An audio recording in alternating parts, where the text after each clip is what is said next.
जय हिंद प्यारे बच्चों। My YouTube channel SS education plus motivation में आपका स्वागत है। तो मेरे प्यारे बच्चों, आज का मोटिवेशन है कि ये समय सोचने का नहीं, ये समय कुछ करने का है। ये समय सोचने का नहीं, ये समय कुछ करने का है। समय यूं ही बर्बाद नहीं करना, क्योंकि यही समय पढ़ने का है। हाँ तो मेरे बच्चों, हम लोग पढ़ेंगे आज वस्तुनिष्ठ प्रश्न, ऑब्जेक्टिव क्वेश्चंस, वास्तविक संख्याएं, रियल नंबर के चैप्टर के। ठीक है, तो हम लोग देखेंगे पहले चैप्टर का ऑब्जेक्टिव। सह अभाज्य संख्याओं का मसा होता है। तो मैंने आप लोगों को इंट्रोडक्शन क्लास में बताया था कि सह अभाज्य संख्याओं का HCF हमेशा 1 होता है। इसका आंसर बी वाला ऑप्शन वाला हो जाएगा, इसका आंसर बी में हो जाएगा। ठीक है बच्चों, इसी तरीका से कह रहा है यदि दो संख्याओं का गुणनफल 2166 है एवं उनका मसा 19 है तो उनका लसा होगा। हाँ तो बच्चे, इसको हम हल करेंगे। तो जैसा कि आप लोगों ने देखा कि दो संख्याओं का गुणनफल यानी a गुने b का मान दिया हुआ है 2166, ठीक है, और आपका HCF दिया हुआ है 19। तो आपको क्या कह रहा है, एलसीएम एलसीएम ज्ञात करने के लिए कह रहा है। तो आप लोग जानते होंगे एलसीएम बराबर, आप लोग जाने थे कि पहली संख्या गुने दूसरी संख्या बटे HCF। तो पहली संख्या दूसरी संख्या का मान पहले से दिया हुआ है 2166, दूसरी संख्या का मान HCF का मान 19 है।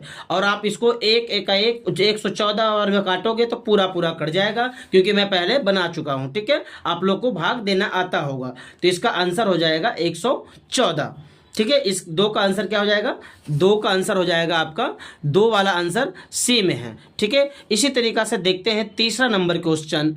तीसरा नंबर क्वेश्चन क्या कह रहा है बच्चे, देखेंगे। तीसरा नंबर क्वेश्चन कह रहा है यदि a बराबर 2q गुने 3 गुने 5 और b बराबर 2 के पावर 4 गुने 5 गुने 7, तब ab का लसा होगा।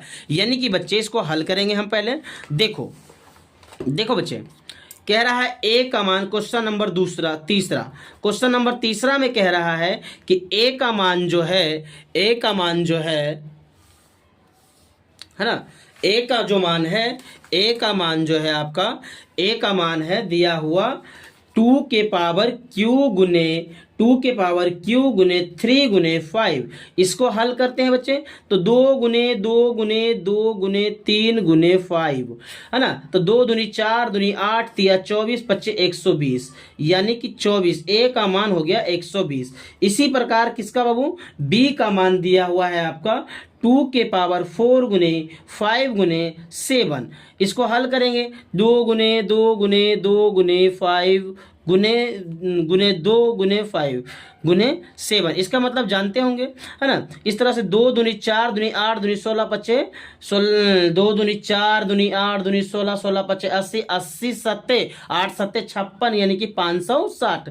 बी का मान आपका हो गया 560। यानी कि बच्चों a का मान है आपका 120 और b का मान जो है 560, यानी 120 और 560 का एलसीएम ज्ञात करने के लिए कहा जा रहा है हम लोगों से, है ना बच्चों। यानी 120 560 का एलसीएम ज्ञात करेंगे तो 2 बार का लगाएंगे, हो जाएगा 60। इसी प्रकार से इसका हो जाएगा 28 280। इस तरह से 2 बार के 30, इस तरह से 14 140, इस तरह से 15, यहाँ पे 70।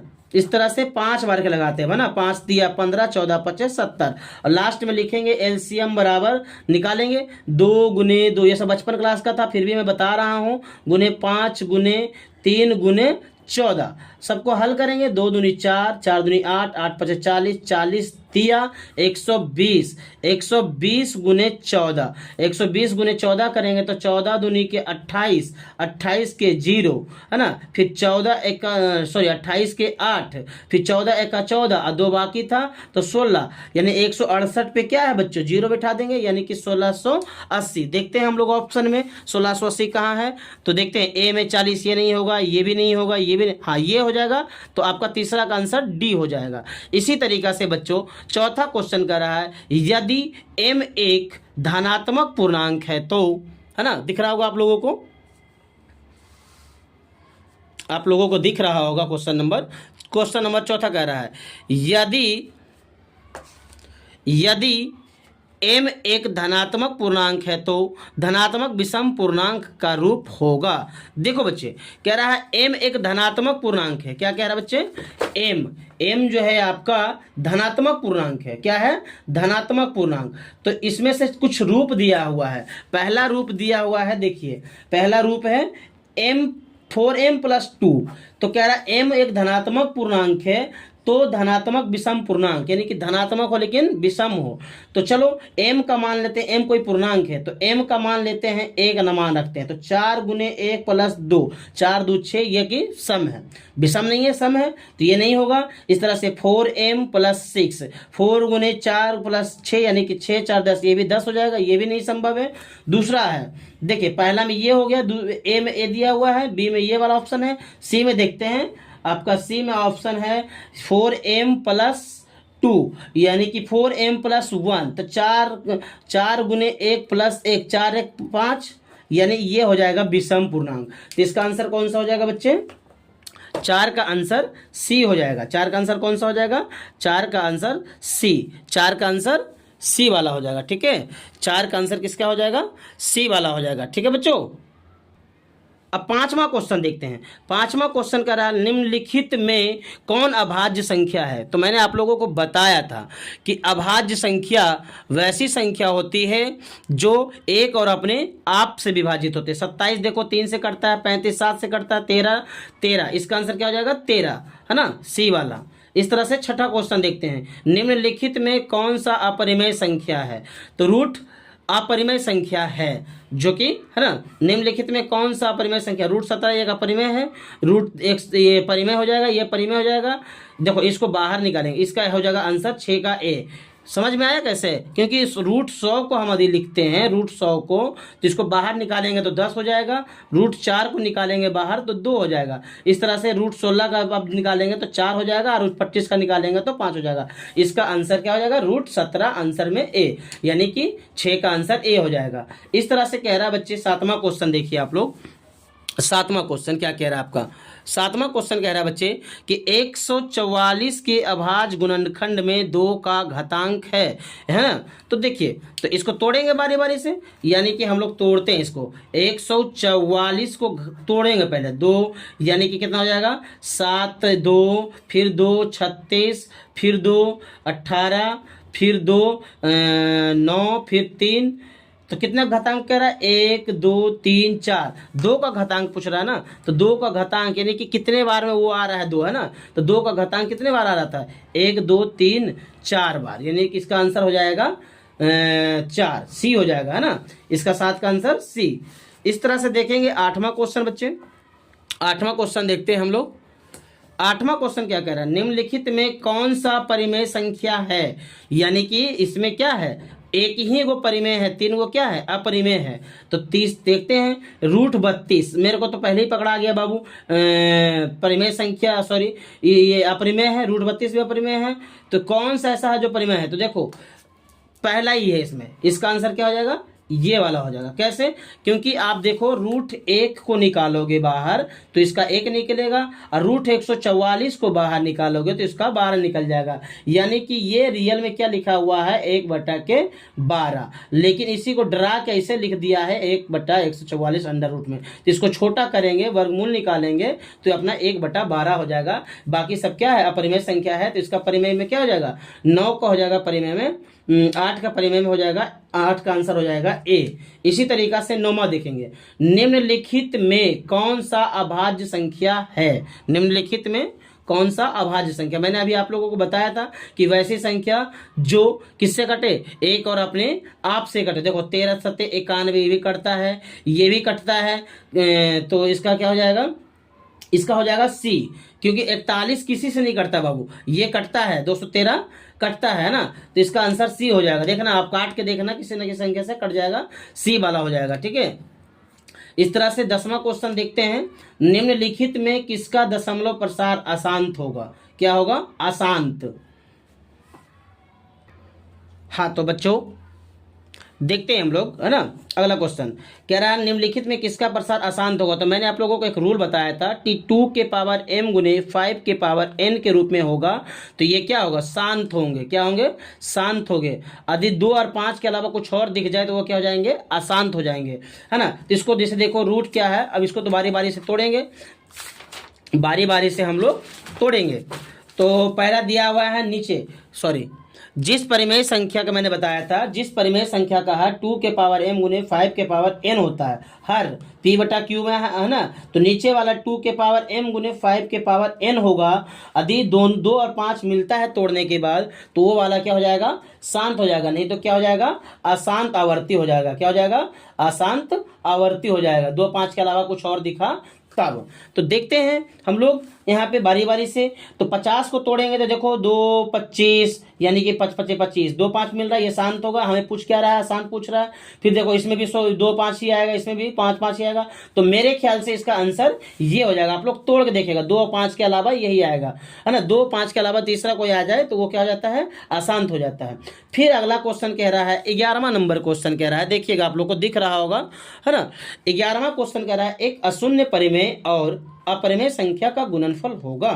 तो मेरे बच्चों अशून्य, अशून्य के मतलब होता है जो शून्य नहीं है ना। जो शून्य नहीं है तो कुछ भी है, 2 मान लेते हैं, कुछ भी मान सकते हैं। तो कह रहा है एक अशून्य परिमेय, तो 2 भी परिमेय है, और अपरिमेय, देखो एक परिमेय और अपरिमेय संख्याओं का गुणनफल होगा। इसको गुना करना है, तो 2√3 को गुना करेंगे तो अंडर रूट कितना हो जाएगा? तो ये क्या है? हमेशा क्या आएगा? अपरिमेय संख्या आएगा। तो इसका आंसर हो जाएगा बी, हमेशा अपरिमेय संख्या। अगला क्वेश्चन देखो कह रहा है 12 नंबर का कि 45 और 60 का मसा होगा। तो आप सॉरी, हाँ 45 60 का मसा होगा। तो 45 60 का मसा ऐसे निकाल लेते हैं यहीं पर कि एक बार में 45 हो जाएगा, तो यहाँ पे कितना बचेगा? 5 1 15। इस तरह से फिर 45 बन जाता है भाजक। उसके बाद देखो बच्चे, आप लोग को एचसीएफ नहीं आता है तो सीखिए। यदि आपका एचसीएफ नहीं आता है तो इस तरह से करना, a बराबर 45 मान लो, b बराबर 60 मान लो, है ना। तो a और b को दोनों को भाग दीजिए, यानी कि पहला को बड़े से भाग देंगे तो एक बार के लगाएंगे तो 45 हो जाएगा, यहाँ पे घटाएंगे तो 15 बचेगा। इस तरीका से बच्चे आपका ये जो शेषफल बना ये बन गया भाजक, और ये पहले वाला भागफल भाजक जो था ये बन गया भाज्य, यानी कि 45 यहाँ आ जाएगा। फिर 15 दिया 45, यहाँ पे 0। ये काम को कब तक करते रहना? जब तक शेषफल 0 नहीं आ जाए। इसीलिए आपका भाजक, अंतिम भाजक जो होता है वो आपका एचसीएफ होता है। यानी आपका एचसीएफ कितना हो गया? 15 हो गया। तो इसमें आपका एचसीएफ क्या हो जाएगा? 15 हो जाएगा। इसका एचसीएफ क्या हो जाएगा बच्चे? 15। यानी 45 60 का मसा क्या हो जाएगा? 15। अगला देखिए कह रहा है पाई बटा 3 है। पाई का जब भी नाम आए बच्चे, पाई किसी के साथ लग जाए तो वो क्या हो जाएगा? याद रखना, पाई किसी के साथ लग गया, पाई यदि किसी के भी साथ लग गया तो वो अपरिमेय संख्या होगा। तो पाई बटा 3 कैसी संख्या हो जाएगा? अपरिमेय संख्या, क्योंकि पाई एक खुद अपरिमेय संख्या है। और मैंने बताया था कि अपरिमेय संख्या को आपस में गुना करने पर, भाग करने पर हमेशा क्या मिलता है? अपरिमेय मिलता है। इसलिए पाई बट्टा 3 क्या है? एक अपरिमेय संख्या है। तो पाई जहां भी आ जाए वहां पे क्या रखना? पाई के साथ जो भी आ जाए वो हमेशा क्या हो जाएगा? अपरिमेय संख्या। तो इसका आंसर क्या हो जाएगा? बी वाला। इसी तरीका से प्यारे बच्चे आपका क्वेश्चन नंबर 14 देखते हैं। क्वेश्चन नंबर 14, क्वेश्चन नंबर 14 आपका क्या कह रहा है? देखिए कि f ऑफ x बराबर x Q minus 5x square plus 2x plus 2। तो f का मान, यानी x के जगह पे एक मान रखें तो उसका मान क्या होगा? यानी कि देखो बच्चे कह रहा f ऑफ x बराबर दिया हुआ है एक्स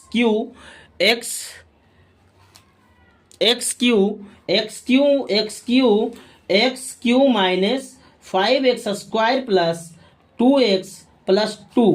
जब x का मान हम 1 रखने पर, कह रहा f ऑफ x, f का मान 1 रखने पर क्या मान होगा? इसको हल करेंगे तो क्या होगा? यानी 1 का क्यू माइनस 5 गुने 1 का स्क्वायर प्लस 2 गुने 1 प्लस 2, यानी 1 का क्यू 1 माइनस 5, 1 का स्क्वायर 1 और गुने 1 5, तो 5 प्लस 2 1 का 2, 2 दूनी 2 प्लस 2, यानी 2 2 4 गो रुपया जब पैसा में है और 1 5 रुपया, 5 माइनस 5, यानी इसका मान कितना हो जाएगा 0, यानी कि देखो ना प्लस वाले को प्लस के साथ, माइनस वाले को माइनस के साथ, 2 रुपया जेब में, 2 रुपया जेब में, 4 रुपया, 1 रुपया ये वाला 5 रुपया, तो 5 रुपया में 5 रुपया गया तो 0 रुपया।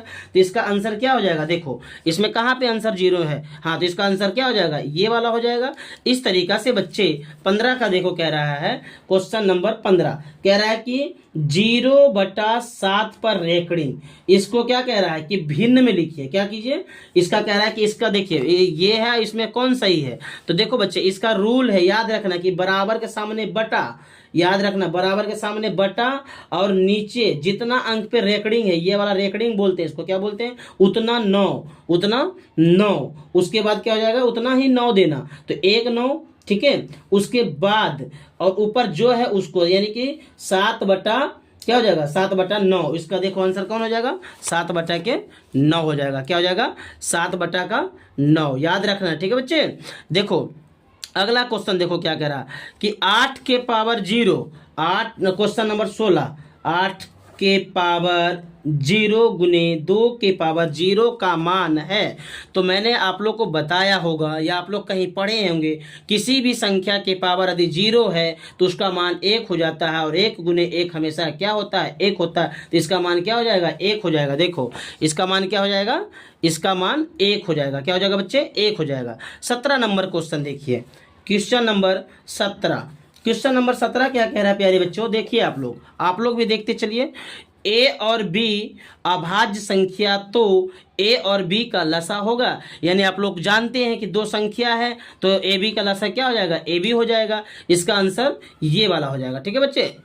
और देखिए इसमें ऐसा कोई ऐसा प्रश्न नहीं है, ये अभी तक जितने भी सारे क्वेश्चन बताया है पिछले क्लास में हमेशा पूछा हुआ क्वेश्चन है ये सब, तो इसको ध्यान रखना। इसी तरीके से क्वेश्चन नंबर 18 देखते हैं, क्वेश्चन नंबर 18 देखते हैं बच्चे, है ना, क्वेश्चन नंबर 18 देखेंगे बच्चे। क्वेश्चन नंबर 18 कह रहा है कि निम्नलिखित में, क्वेश्चन नंबर 18 क्या कह रहा है, निम्नलिखित में से कौन अभाज्य संख्या है, निम्नलिखित में से कौन अभाज्य संख्या है।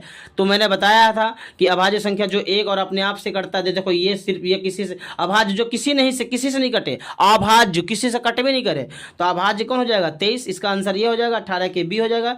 इस तरह से 19वां क्वेश्चन देखिए, 19वां कह रहा निम्नलिखित में से कौन परिमेय संख्या है, यानी इसमें 3 जो है अपरिमेय है, एक ही जो है परिमेय है, तो इसको काट देंगे √3 तो क्या बच जाएगा, 2 बच जाएगा, तो इसका आंसर ये हो जाएगा। बाकी देखिए ये अपरिमेय, ये अपरिमेय, ये अपरिमेय, है ना। इस तरह से आगे के देखो ये क्वेश्चन है थोड़ा सा लंबा है, इसको बनाने में टाइम लगेगा, इसलिए छोड़ देते हैं इसको ना। उसके बाद देखो अगला क्वेश्चन 21 नंबर क्वेश्चन देखिए, ये भी हल करने वाला क्वेश्चन है, लंबा लग जाएगा लेकिन फिर भी देखिए।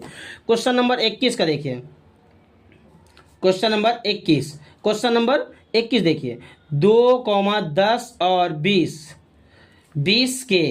20 के लसा और मसा का अनुपात है, यानी बच्चे इन तीनों का क्या निकालिए, लसा और मसा निकालिए, दोनों का अनुपात बताइए। तो इसका लसा निकालेंगे 2, 10, 20 का लसा निकालेंगे, 2 एका 2, 2 पंजे 10, 10, इस तरह से 5 एका 5, 5 दूनी 10, 2 5 दूनी 10, 2 दूनी 20, यानी एलसीएम कितना हो गया बच्चे, एलसीएम आपका हो गया 20। इस तरह से अब एचसीएफ निकालते हैं तीनों का, है ना, एचसीएफ निकालेंगे तो 2 पंजे 10, इसका तो क्या हो जाएगा, 2 से 10 में भाग करेंगे तो इसका 2 ही रह जाएगा, उसके बाद फिर 2 से, यानी कि एचसीएफ कितना आ जाएगा, 2 आ जाएगा, कितना आ जाएगा बच्चे, 2 आ जाएगा। इस तरीका से 20/2, 2 एका 2, 2 होंगे 20, यानी कि 10:1। देखिए 10:1 दिया हुआ है कहीं पे, 10:1 दिया हुआ कहीं पे, देखो 10:1, तो इसका आंसर क्या हो जाएगा, बी, यानी 10:1। इस तरीका से देखिए सबसे छोटी भाज्य संख्या, है ना, सबसे छोटी भाज्य संख्या, तो सबसे छोटी भाज्य संख्या, भाज्य जो अभाज्य जो एक और अपने सबसे छोटी भाज्य संख्या क्या हो जाएगा, तो सबसे छोटी भाज्य संख्या आपका हो जाएगा 2, है ना, जो एक और अन्य किसी संख्या से विभाजित होता है। तो सबसे सबसे छोटी भाज्य संख्या क्या हो जाएगा बच्चे? सबसे छोटी भाज्य संख्या 4 हो गया और सबसे छोटी अभाज्य संख्या 2 हो गया, है ना। तो इन दोनों को एचसीएफ ज्ञात करेंगे, तो यानी कि 4 को 2 से भाग देंगे तो कितना हो जाएगा? एचसीएफ हमेशा इसका क्या हो जाएगा? इसका आंसर हो जाएगा 2। इसका आंसर क्या हो जाएगा? 2 हो जाएगा। ठीक है बच्चे। इस तरह से 23वां क्वेश्चन देखते हैं। 23वां क्वेश्चन आप देख पा रहे होंगे, कह रहा है कि 2 लगातार संख्याओं का मसा होता है, यानी कि 4 5 का मसा क्या होगा? इतना दिमाग लगाइए ना, है ना। एक यानी कि इसका हमेशा आंसर क्या हो जाएगा? तो याद रखिएगा 2 लगातार संख्याओं का एचसीएफ हमेशा 1 होता है, तो इसका आंसर भी हो जाएगा, है ना। इस तरीके से कह रहा है कि 505 के कितने अभाज्य गुणनखंड हैं? ये आपका बोर्ड एग्जाम 2020 में पूछा गया है। देखते हैं, आगे हल करते हैं। क्वेश्चन देखिए, इसको तोड़ेंगे, है ना। 505 को क्या कह रहा है कि कितने अभाज्य गुणनखंड है? ठीक है, 505 को तोड़िए। 505 को तोड़ेंगे कितने बार का? 5 बार का, 1 0 0 1, है ना। इस तरीके से कह रहा है कि 5 के अभाज्य गुणनखंड कितने हैं। चलिए क्वेश्चन नंबर अगला देखते हैं। इसका आंसर 4 हो जाएगा बच्चे। इसका आंसर क्या हो जाएगा? 4 हो जाएगा ना। उसके बाद देखते हैं क्वेश्चन नंबर 25। क्वेश्चन नंबर 25 देखते हैं। क्वेश्चन नंबर 25 देखिए क्या कह रहा है। कह रहा है कितने 2 अंकों की संख्या 3 से विभाजित है? तो इसका हल देखेंगे। देखो बच्चे, कह रहा है कि 3 से कौन ऐसा संख्या है, यानी कि 3 से कटने वाला पहला क्या हो जाएगा? 3 चौक 12। यानी कि देखो बच्चे, कह रहा है कि कितने 2 अंकों की संख्या 3 से विभाज्य है। यानी कि देखो, पहला तो 12 हो गया, इस तरीका से 15 हो गया, 18 हो गया, इसी तरीका से कहाँ तक कटेगा? 99 तक कटेगा, है ना। तो आप देखो, एक चैप्टर आगे पढ़े होंगे एपी, एक चैप्टर पढ़िएगा एपी, जिसके हिसाब से हम चल लेते हैं। ए का मान दिया हुआ है 12, डी का मान निकल जाएगा यहाँ से, तो आपका 3, टीएन दिया हुआ है 99, तो एन आपका पूछ रहा है। हालांकि ये अलग चैप्टर का चीज पूछ दिया, फिर भी ध्यान दीजिएगा क्योंकि है तो सिलेबस से ही ना, तो आपको ध्यान देना होगा। एन बराबर आप लोग जानते होंगे कि एन का मान निकालना है, टी एन का मान जानते होंगे, a plus n minus 1 into d के हिसाब से। टी एन दिया हुआ है 99, इस तरह से ए का मान दिया हुआ है 12 प्लस एन का मान मालूम नहीं है, डी का मान 3 है, इस तरह से 99, है ना। 99 माइनस 12 और बराबर एन माइनस 1 इंटू 3, इसको घटाएंगे तो हो जाएगा कितना बच जाएगा? 7, ये बच गया 8। इस तरह से n माइनस 1 गुना में है, इधर आ जाएगा भाग में, 3 का 3, 29 87, 29 87। इस तरह से n माइनस 1 बराबर 29 बराबर, यानी n बराबर आपका हो जाएगा 30। n बराबर क्या हो जाएगा? 30। देखिए यहाँ पे दिया है कहीं पे 30, n का मान 30 हो जाएगा। क्या हो जाएगा बच्चे? n का मान 30। यानी कि आपका टोटल देखा जाए तो कितनी संख्या 3 से विभाज्य है? तो 30 संख्या जो है कटेगा टोटल, है ना। कितने संख्या कटेंगे? 30 संख्या। चलिए बच्चे, मैंने आप लोगों को 25 क्वेश्चंस करवाया। हर क्लास में मैं 25-25 क्वेश्चन का क्लास दूंगा और आप लोग अच्छे से वीडियो को देख करके सीखने का प्रयास कीजिए। ओके बच्चे, बाय।